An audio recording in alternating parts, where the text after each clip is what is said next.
রাসূল করিম সাল্লাল্লাহু আলাইহি ওয়াসাল্লাম রাসূল করিম সাল্লাল্লাহু আলাইহি ওয়াসাল্লাম রাসূল করিম সাল্লাল্লাহু আলাইহি ওয়াসাল্লাম তিরমিজি শরীফের 3545 নম্বর হাদিসের ভিতরে বলতেছেন, যে ব্যক্তি আমি রাসূলের নাম শুনলো এবং পরক্ষণে সাল্লাল্লাহু আলাইহি ওয়াসাল্লাম পড়লো না, ওই ব্যক্তি ধ্বংস হয়ে যাক। কথা কার? কথা হলো রাসূল সাল্লাল্লাহু আলাইহি ওয়াসাল্লামের।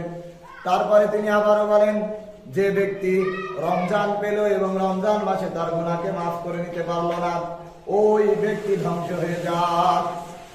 রাসূল সাল্লাল্লাহু আলাইহি ওয়াসাল্লাম তিনি আবারও বললেন, ওই ব্যক্তি ধ্বংস হয়ে যাক যে ব্যক্তি মা বাবা পেল এবং তাদেরকে খেদমত করে জান্নাত কামাই করতে পারলো না। ওই ব্যক্তি ধ্বংস হয়ে যাক যে ব্যক্তি বৃদ্ধ মা বাবা পেল এবং খেদমত করে জান্নাত কামাই করতে পারলো না।